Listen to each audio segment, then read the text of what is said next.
आज हम बात करेंगे महाराष्ट्र की। महाराष्ट्र में कई सारे इंसिडेंट पिछले कुछ समय में हुए हैं। अजीत पवार के बेटे का नाम एक लाइन डील में आता है और अजीत पवार उसको डिफेंड कर देते हैं कि उसको पता नहीं था कि वो सरकारी ज़मीन है।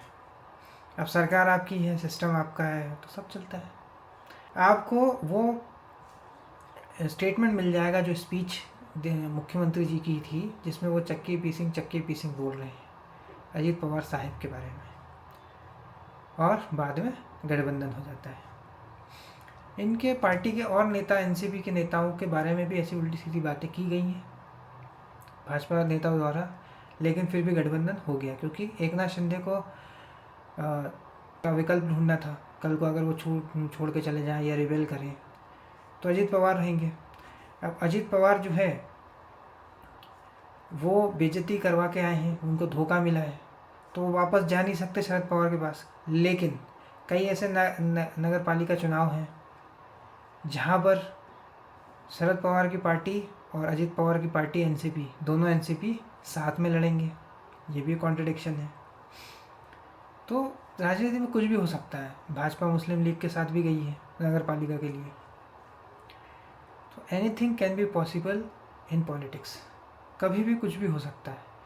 कौन जानता था कि शिवसेना कांग्रेस के साथ जाएगी, शिवसेना एनसीपी के साथ जाएगी, भाजपा एनसीपी के साथ जाएगी, भाजपा पीडीपी के साथ गठबंधन किया है। एक टाइम पे शिवसेना और पीडीपी दोनों के साथ गठबंधन में रही है, नेशनल कॉन्फ्रेंस के साथ रही है। तो ये राजनीतिक खींचतान इनके अपने लेवल पे चल रही है। कभी देवेंद्र फडणवीस कह देते हैं कि कम्युनिकेटिव नहीं है अजीत पवार और एकनाथ शिंदे, कभी ये कह देते हैं कि हमने महाराष्ट्र के लिए बहुत सारे कॉम्प्रोमाइज़ किए हैं। और जनता जो है ऐसे ही त्रस्त है। मालेगांव में रेप कांड हो जाता है 4 साल की बच्ची का, वहाँ पे प्रोटेस्ट होते हैं, लोग अपनी दुकानें बंद करते हैं, कोई मतलब नहीं है। ये तो हेलोवीन बनाएंगे अपने परिवार के साथ, इनको थोड़ा ना कोई मतलब है, इनका थोड़ा ना कोई रिलेटिव था। अर्नब खेरे जो 19 साल का लड़का था, उसे हिंदी बोलने पे, जो महाराष्ट्रियन था, उसको हिंदी बोलने पे पीटा गया और इतना मारा गया कि वो ट्रॉमा में जाके आत्महत्या कर ली उसने। यहाँ पे कुछ नहीं बोला जाएगा, कोई कार्रवाई नहीं होगी, कोई एक्शन नहीं होगा। स्वार गेट जो पुणे में है, उसमें बस के डिपो में, बस खड़ी बस में रेप हो जाता है, किसी को कोई फ़र्क नहीं पड़ता। बदलापुर रेप केस में कोई फ़र्क नहीं पड़ता इनको। इन्हें बस अपनी राजनीतिक खींचतान से मतलब है, क्योंकि इनके बच्चे तो यहाँ पे पढ़ेंगे नहीं, यहाँ पे रहेंगे नहीं, वो तो विदेशों में रहेंगे, मज़े करेंगे, आ जाएंगे एक दिन नेता बन के और चुनाव जीत लेंगे, क्योंकि इनका पिता मुख्यमंत्री थे। सब चलता है। एक नेता थे महाराष्ट्र के जिन्हें 2014 से पहले आदर्श सोसाइटी स्कैम में नाम आया था, वो भी भाजपा में ज्वाइन कर लिए, राज्यसभा मेंबर बन गए, वॉशिंग मशीन में धुल गए उनके सारे पाप। तो अब सवाल पूछने वाला कोई है ही नहीं। विपक्ष भी उलझी हुई है वोट चोरी के मुद्दे उठाने में, और जनता त्रस्त है। जो मराठी मानुस की आप बात करते हो, वो मराठी मानुस रोज़ बस और ट्रेन में जानवरों के साथ धक्के खाता है। वो मराठी मानुस अब विरार तक पहुंच चुका है, चौल में रहने को मजबूर हो चुका है, लेकिन इनको कोई मतलब नहीं है।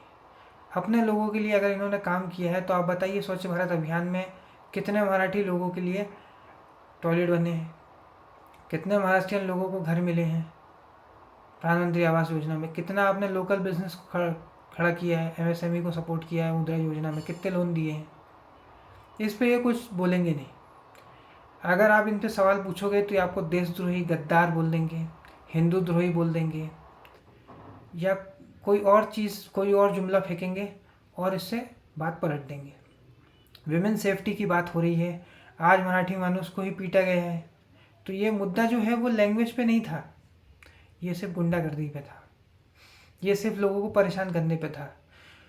अर्नब खेरे तो कोई बिहारी नहीं था, वो तो आप मराठी मानुस ही था, और उसकी क्या गलती थी अगर उसने ट्रेन में बोल दिया थोड़ा आगे बढ़ो हिंदी में, इतनी सी बात पे आप उसको पीटोगे। तो ये कोई छोटी घटना नहीं है। ऐसी गुंडागर्दी को आगे बढ़ाया जा रहा है ताकि भाषा पे जो लोगों का डिवाइड है उसको फ़ायदा उठा के भाजपा चुनाव और जीत सके आगे भी। ये जो मराठी मानुस की बातें करते हैं, छत्रपति शिवाजी महाराज का जो स्टैचू था वो चुनाव से पहले गिर गया था। जब स्टैचू अनवील किया गया था उसके 8 महीने बाद स्टैचू गिर गया था, इन्होंने माफ़ी मांगी थी। अगर मैं झूठ बोल रहा हूँ तो आप गूगल कर सकते हैं ये सारी बातें। ये सारे इंसिडेंट महाराष्ट्र में हो रहे हैं, लेकिन इनकी अपनी राजनीतिक खींचतान चल रही है। कभी शिवसेना का मंत्री जो है वो कैबिनेट मीटिंग में नहीं जाएगा, कभी अजित पवार कुछ और बोल देंगे, कभी देवेंद्र फडणवीस कुछ बोल देंगे। बस यही राजनीतिक खींचतान चल रही है और इन्हें प्रदेश के जो इश्यूज़ हैं उनसे कोई मतलब नहीं है। टाटा एयरबस का प्लांट गुजरात में शिफ्ट हो जाता है, सेमीकंडक्टर प्लांट लगता नहीं है, बात ही नहीं होती उसके बारे में। गिफ्ट सिटी मुंबई से गुजरात शिफ्ट हो जाती है, इनको कोई मतलब नहीं है। इन्हें बस अपने पॉलिटिकल गोल सेट करने हैं, अपने बच्चों को सेट करना है। इनको इससे आम जनता से कोई मतलब नहीं है कि वो बसों और जानवरों की तरह धक्के खाए बस और ट्रेन में, तो इनको कोई घंटा फर्क नहीं पड़ता। इसलिए आप सवाल पूछिए, सोशल मीडिया पे जाइए, इस वीडियो को बार बार शेयर करिए और सोशल मीडिया पे लिखिए, सरकार से सवाल पूछिए। आप नहीं पूछोगे तो कोई नहीं पूछेगा। किसी पार्टी, किसी नेता के गुलाम मत बनिए। अगर ये वीडियो आपको पसंद आए तो वीडियो को लाइक करें, शेयर करें और चैनल को सब्सक्राइब करें। धन्यवाद।